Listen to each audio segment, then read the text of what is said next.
Yes. I'm waiting for you to start. Everyone didn't say. Hey guys, crew of Blind Wave, I'm Eric. I'm Rick. I'm Calvin. I'm Aaron. And we're back with Star Wars The Clone Wars. Last time on... Yoda's on a pilgrimage. Continuing it. R2's with there too. R2. Yeah. R2 is just along for the ride. R2! He has something to learn too about patience because he wants to go back home. Yeah, Yoda went to a mysterious planet, learned from some mysterious people, and is now going to another mysterious planet. That's the homeworld of Mysterious Sith. Yeah, for more stuff. He's trying to learn the same thing that Anakin is. What? Yeah. Is. You know, he's trying to learn what we all want, what we all need. What? Something. What a He's girl dead. wants. It's mystery. What a girl needs.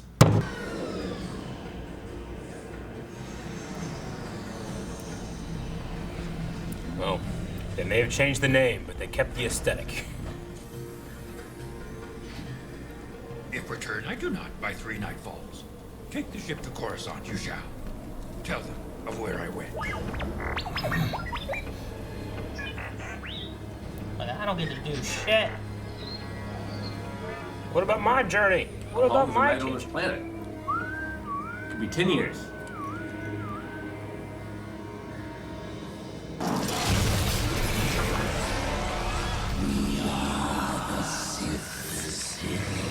Afraid of you.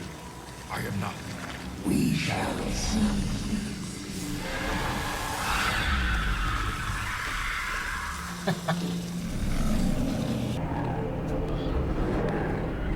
There is no life after death. They will know you are here. We will tell them. You will die and be nothing.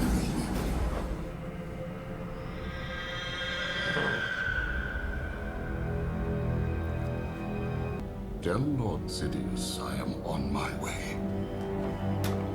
Seems like a bad place for him to go.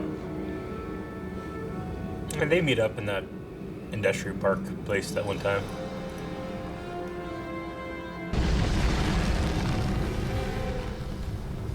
Why do you come to my tomb, Jedi? To learn. Do you know who I am? Shredder? Yes. Darth Vader. The ancient Sith Lord, you are. Created the rule of 2. You did. The Sith killed each other, victims of their own greed. But from the ashes of destruction, I was the last survivor. I chose to pass my knowledge on to only one. Have you come to be my apprentice? Sounds like Mark You must Hamill. kill me to gain my place. Dead you are already.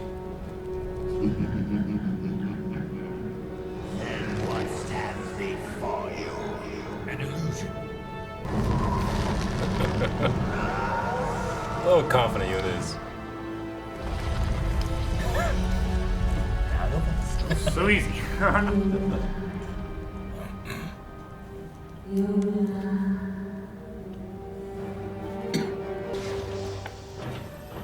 It's like where they met in episode 2. I sense we have a great opportunity to strike a deadly blow to the Jedi Order. But we must act swiftly. Only the presence of someone significant to you would allow you to sense this ripple through time and space. My old master, Yoda. Now, hold out your hand, apprentice. I need but a drop for the ritual to begin. But I'm gonna take a lot more. Just to Jedi. Just to Jedi. Now, concentrate on Master Yoda. Bring all your focus to him. We shall come to him with a familiar face, a long-lost face, one he would be eager to see again. Please see me? Sifo Diaz. Alive you are. Help me, please. Yoda. I have been imprisoned for so long. No. You must free me! Nothing to show me the Sith have. We shall see.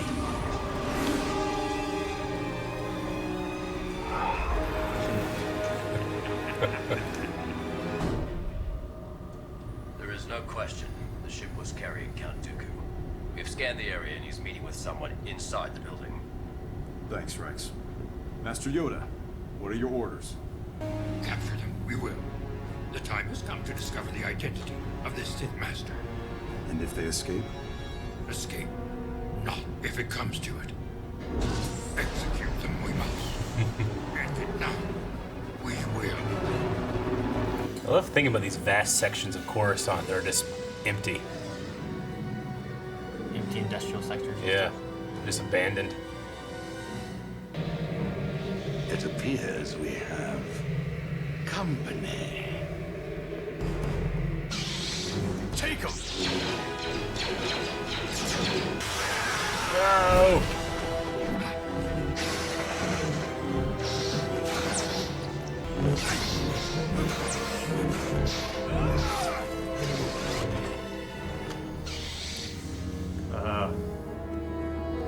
Skywalker, no.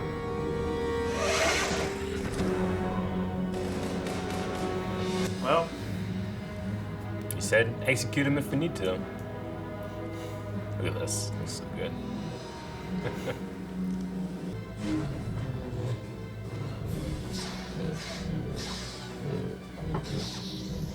It's so flowy. The lightsaber is like so worked. I know.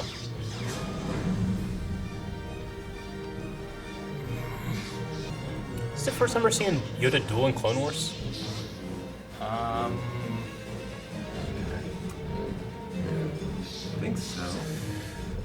Yeah, we've seen him fight droids and stuff. I don't think we've Yeah. seen dual sabers. we saw him fight Maul.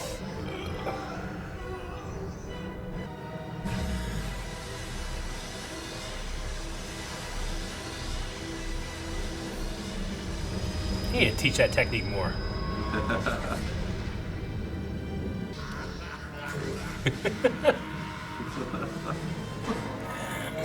Look at Tim Curry.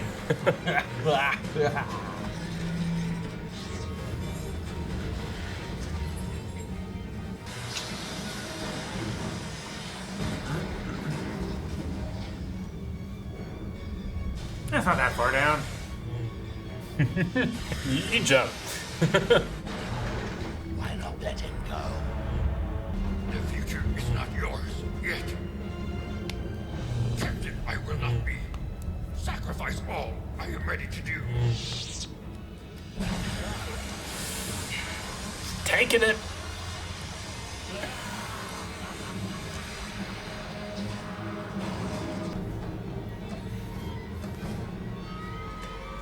Good thing there's those handholds there. Oh, nice throw! Sacrifice everything.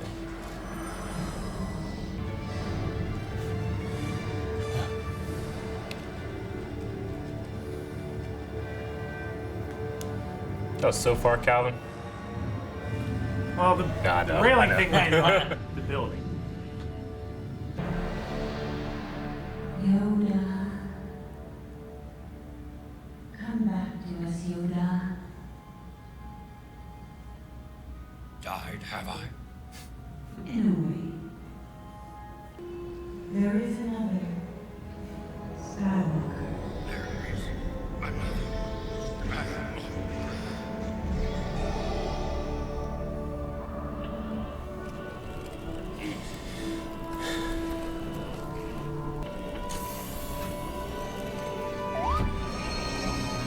R2's like, yes!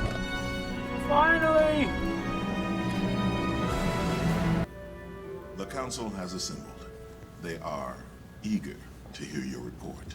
Afraid. Not much there is to say of my journey. So, nothing significant happened to you out there? Yes and no. To the end we are coming now. Yet, open to us, a path remains. That unknown for the Sith is. Through this path, victory we may yet find. Not victory in the Clone Wars, but victory for all time. Ooh. Let's play out the song. All right. Calvin, yes, it was Mark Hamill. Figured. Playing Darth Bane. Yeah. Darth Bane is an EU story. He has a trilogy of books, and I've read one of them. It's really. Yeah. I actually read one. It's actually really good. It's a book you've read? Yeah. Holy shit. Yeah, I read one of them. It was good. I liked it a lot. And what he says there too covers a lot of like what he really does in that book. Now maybe that book's legends now, but there could be some truth in what they do with that, or if that ever comes to canon again. But the fact that they took him and put him into Clone Wars was a big deal, especially back then, you know. Yeah. And now that continues to be canon after Disney's acquisition of everything too, which is really cool. But for Mark Hamill to do that, he recorded. I read a thing that said he recorded like twice his lines for Darth Bane, and 2 different types of voices. Yeah. And they're like, well, we're gonna use them both. Yep. And so he does both those voices, and they just overlap Yeah. them as he's doing the lines. So that's why Yeah. he sounds like he does with like that echo thing. It's a little Mother Talzin-y kind of, but A not little, not but, quite. Like, it works. But yeah, no, the Darth Bane thing, I think I remember me, Eric, and like Shane back in the day when this came out and stuff, be like, Darth Bane is in Clone Wars. And it was like such a big deal. It was a big deal. You know, Darth Bane originally, I think it was the Jedi versus Sith comic book long time ago, where they had a bunch of stories, and then they kind of Drew Karpyshyn, who did Knights of the Republic, kind of adapted that to the book. But yeah, I mean, it's from 1,000 years ago, the Last Jedi and Sith War, and he's the sole Sith survivor, and he creates the rule of 2. Because, I mean, if you have a bunch of Sith, they all just backstab each other. Yeah. Well, and to do that, he took down all the Sith. Yeah. Yeah. Like, he killed all of them, left himself to be the last one, to then take an apprentice, and then pass down the knowledge one by one, basically. Yeah. Well, yeah, in that system that they would have, like, if you succeeded, then you were more powerful than those who failed. Yeah. Either that, or for him to be the one that was the cleverest and powerful enough to pull it all off, like, yeah, I figured he would know just about the most. It's either that they're stronger than they, or it's also like that one doesn't deserve it as much because they're not willing to defend and keep. Rather have a dead apprentice than a weak one. Yeah. So, yeah. No, this is pretty cool. I like his design. It was very samurai flavored. It was. I know the Jedi and Star Wars rely a lot on samurai It movies. was also and mythology. like old Republic design, like the helmet and the face mask and everything. Yeah, I felt like the Sith very, Warriors. Like, big, oversized pauldrons Yeah. and stuff. The Sith Warriors that kind of came out of the snakes and stuff. Whatever that stuff was they were kind of like Knights of the Republic inspired as well. They had like the pointy hats. It's very cool. It's a really cool arc, and I've watched it 4 or 5 times, and I still wrap my head around what the hell, like why? What is this? Why is this being shown? You know, what does it mean? Like Yoda takes the lesson at the end, being like, "Well, what do we do?" And he's like, "I don't know." But he has this inkling that there is something that the Sith haven't foreseen, which is that last line, like another Skywalker. Yeah. Yeah. And he gets that to the point too where he's like, you know, the Clone Wars we might not win, but there might be another way that we win. But he doesn't know exactly what it is, and he has no idea. But yeah, there's little things tossed in there that I like a lot. But a lot of this episode especially, like the fight is fun. I love watching the fight. You don't usually get to see Yoda do a whole lot. You know, we get to see him. Or Sidious struggle in this show. True, yeah. and Sidious, you know, we've only there's been what 2 times that he's like fought. Yeah. You know, and the first time, he's just toying with Maul and Savage. You know, so it's cool to have that kind of moment there. But a lot of this is just like, what does this mean, and what is he seeing, and how are we to interpret the Force here? There's so many perspectives. There's what Yoda is seeing. There's what the priestess are showing him. There's what the current Sith are also trying to show Yoda in order to break him. You know, like there's Palpatine almost revealing his hand a little bit of like, hey, we're here, come get he's us. going to have Anakin kill Dooku, take his apprentice's place. That's in there, Yeah. Like, and Yoda sees it, and then Palpatine makes him choose between Anakin, the Chosen One, or defeating the Sith. Yeah. But the whole point is that Palpatine is going to take the Chosen One for himself. But I mean, I also don't know what that means sometimes. But I think this, of all of Clone Wars, other than maybe Mortis, is probably the arc that you can most have a discussion and not, have a great discussion, feel like you're making progress and not know where you end up at. True. Yeah, I get that. It's very mystic and elusive. I like in a vision, like Sidious arranges it in such a way that no matter what Yoda chooses, he still wins. Mm-hmm. Like, if he saves Anakin, then he still has his apprentice after Dooku. Yeah. If he doesn't save Anakin and tries to destroy the Sith, then he breaks Yoda, and he succeeds that way. He sacrifices himself to kill them both, and Sidious is still happy as he falls, Like, there's just no beating him. He doesn't know it. Does a war ever really end? Can he ever win it? I like what they do with that because of the way Yoda responds to it. Like, Yoda could risk whatever to kill the Sith, but for him, he's willing to sacrifice and do the light side version of, like, I'm going to save Anakin and sacrifice myself, the ultimate sacrifice, to take out the Sith at the same time, rather than sacrificing Anakin's life for the Sith. He'll sacrifice himself, and that's why, that's why I feel like at the end when he's like, we couldn't break Yoda, because he didn't make any dark side choices. He's still stuck with, here's the correct choice of what to do, and it's save him, sacrifice myself, and not be selfish at all with any of it, Yeah. So, my one question is, like, I wonder if, like, Dooku was like, hey, what was that thing that happened there? I was like, oh, we were just, Yoda, we need to make Yoda think that his apprentice has fallen to the dark side. Yeah, it's that rule of film, Master, where you don't show the same thing twice. So I understand, like, you do it there, it's not going to happen later. Yeah. And then when it's going to happen, he looks over at him like, son of a bitch! Oh, man. I do like how the priests point out, too, that all the stuff that Yoda had gone up until going down under the tomb of Bane was them. Because it's important to note that the Sith don't have a life after death. Though they have loopholes, they don't have a true life after death like the light side is capable of getting. I think it's important to show there, too, because that's been a thing that's said, and then you get that point like, wait a minute, Darth Bane's here. Yeah. What's going on there? Yeah. Like, oh, that was them fucking with him. Trying to make sure that he could, withstand and not be scared and push away and all that kind of stuff, too. But yeah, like, as opposed to the Jedi that can find, like, almost like a peace after death and have a chance to retain their consciousness, the Sith aren't supposed to do that. Darth Bane came before they started doing the ritual, though, right? Yes. Yeah. So he's just like the priestesses. illusion. That's the priestesses doing that. The priestess did that. They were messing with them all through there.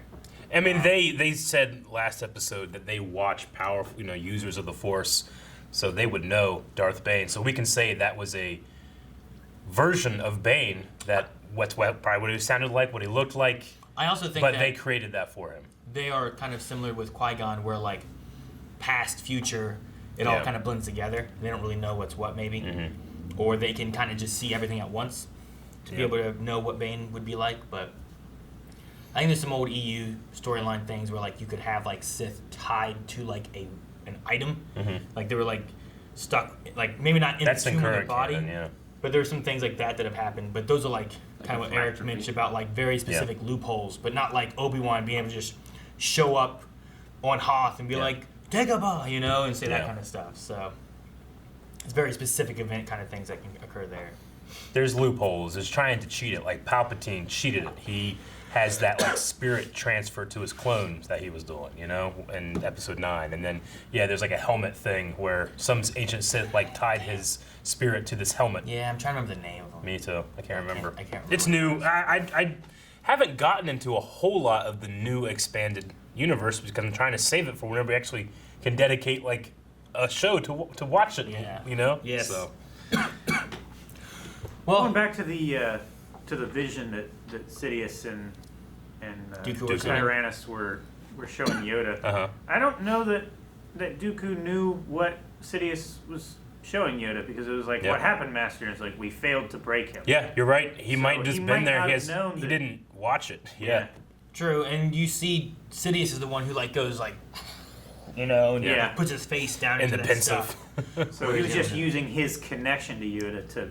Yeah, I think so. Which was that the makes same, sense. It connects too with Kiadi-Mundi, who was like, was it Kiadi-Mundi? A few episodes back, whenever he was like, you got a strong connection to your apprentice who turned dark. Like, maybe they're using that and clouding you and trying to attack Yoda. Yeah. But like he's like someone you would have a strong connection with. We can use you to get to him.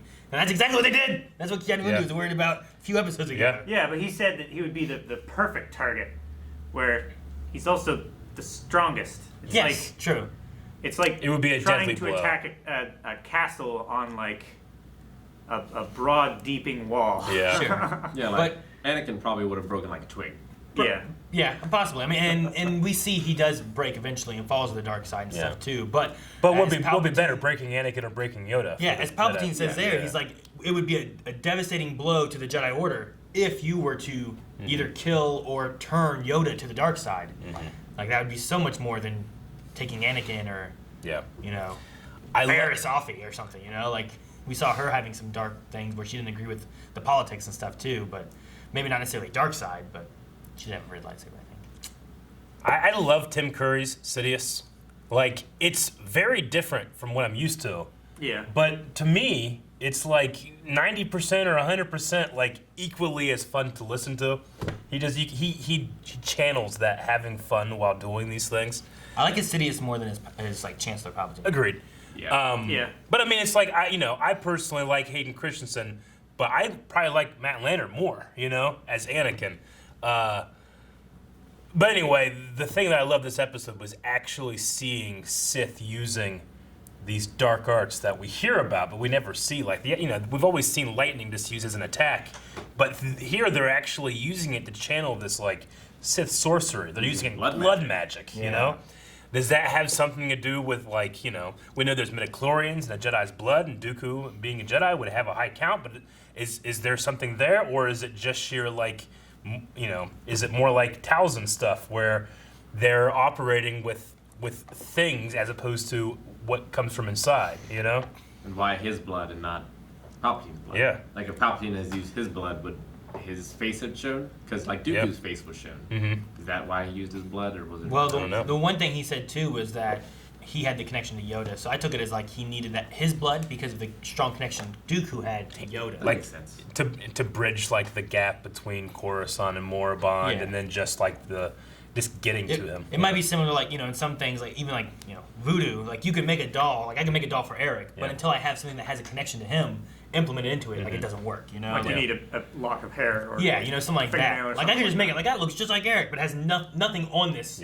Has anything to do with Eric, it just looks like him, It might be something along those lines where it's like you need something that can connect to Yoda. His apprentice that he cared about might be one of the things you need for that, Spent many years training. Then they were talking about sacrificing Jedi. Yeah. I wonder, like why? Like, what does that give to them? Does that increase their force, their dark side, or is there rituals? Like we saw the rituals from last arc. Yeah. Yeah. Where maybe like they were actually like stealing their force essence from them. Could the Sith have been doing something like that? Could it have been like sacrificing to what? Is blood magic more prevalent in the ancient Sith arts and stuff like that? We don't know. I mean, certainly Force users' blood would be more valuable if that were the case. One thing I love about Clone Wars is that you watch the movies and you feel like you understand what the Force is. Yeah. But then you watch Clone Wars and you're like, look at these different types of Force that's being used, where you have the Bardotans?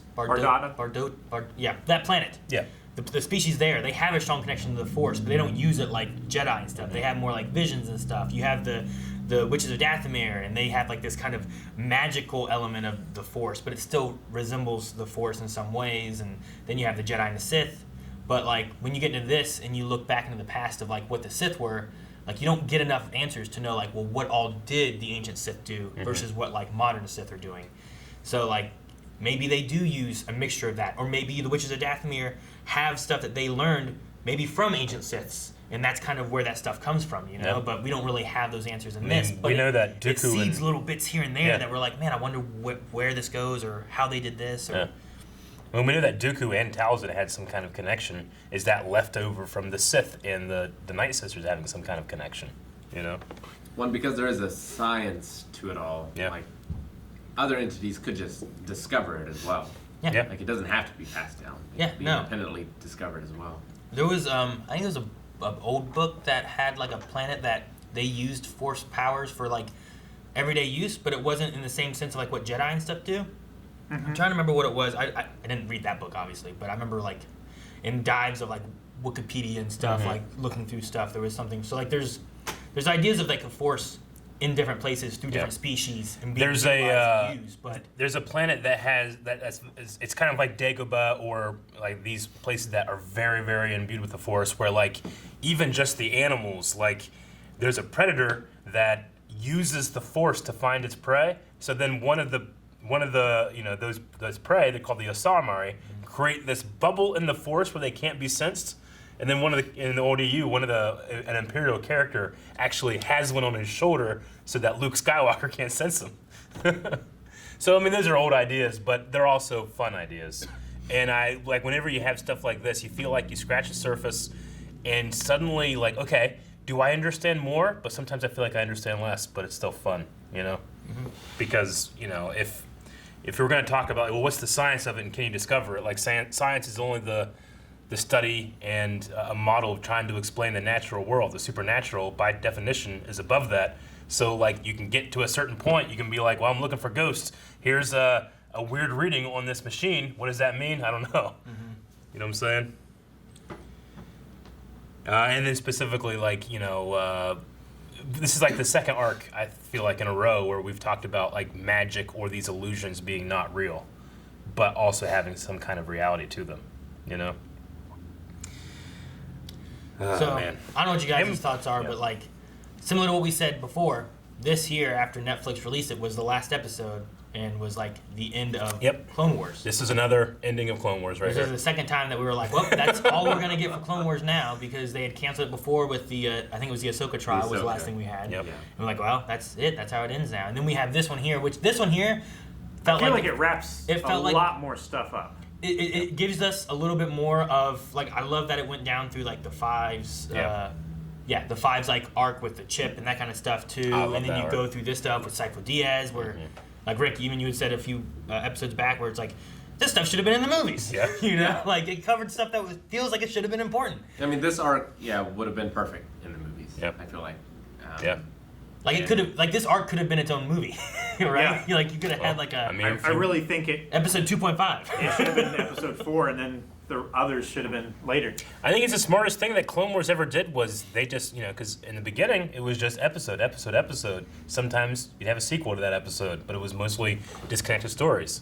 And then from like season 5 on, it's just been these. If you put these all together, a little movie. They're 90 minutes. They're 2 hours sometimes. You know.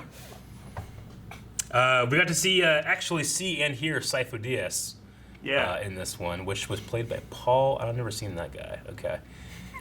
Paul Nakauchi. Nakauchi. But yeah, like using Sifo Dyas' visage against Yoda, and Yoda just saw right through it. But I like that Palpatine, or Sidious, I should say, like, he's trying to do it, but he can't, like, there's something about, either maybe this the anticipation of getting a Yoda or something, but the vision, like, he's corrupted. Like, he has Sith eyes, you know? Yeah. Like, Sith get those bright yellow eyes when they're like uncontrollably rageful. Maul always has them, because he's always uncontrollably rageful. Palpatine obviously gets him, he has him in episode 6 and the end of episode 3 and stuff. We've seen Dooku with them once, I feel like, but I never see Dooku as the rageful Sith, you know? He's more the serene, like, I have to do this. You're in my way. Yeah. So I'm going to kill you, rather than Yep. get out of my way kind of. And then, of course, we see it in Anakin episode 3 when he's killing the Separatist Council, and then when he's on the lava beach hating Obi-Wan. Paul looks like he does a lot of random voice work and stuff. Okay. Most common recently has been Carmen Sandiego, new Netflix thing. But he is also additional voices in Ghost of Tsushima and the voice of Hanzo. from Overwatch. Oh, okay. Oh yeah, Cool. So those are some of the bigger things that I've seen. Additional voices. Yeah, I think I remember that guy. Other voices. It's really cool they brought Mark Hamill in here, especially because the end of the episode ends with the Force priestesses themselves saying like there is another Skywalker. Yeah. You know, like just kind of wrapping that up. It wasn't a bad ending for Clone Wars. I mean, you know? you hear a lot of stuff from Episode 6. Yeah. This year being the ending for Clone Wars was like, the last one was like, damn, well, it's over. All right. But this one here, like, I like what they added in for the season, but then this one here, like, the way Yoda says at the very end, like, if you never had any more Clone Wars, and he's like, you know, we might not win the Clone Wars, but there might be some other ways that the Sith haven't seen, and you have that little thing coming down the Skywalker. Victory for all time. Yeah, and it pans up, and you see the little flower just sitting there, and that's how it ends, and it's like, well, that's kind of a nice ending for Clone Wars, considering what we get going into Episode 3, and then on forward of the rest of the series, you know? But it's definitely, the storylines they gave us were definitely something to, like, think about and ponder, which is what I really liked.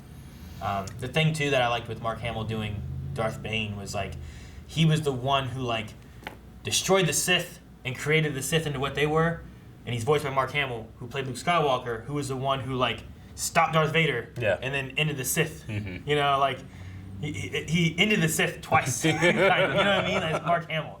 So it was kind of a fun, like, way of doing that. I like that. Yep. All right. Did you guys have anything else? I mean, like I said, there's a lot in this arc that's just like, I don't know what to make of it sometimes. The only thing I always kind of regret is that R2 doesn't get to do anything. Say, hey, we're gonna have a Yoda R2 adventure. That's cool. You know, next time he sees the guy, he's beating him with a stick. Yeah.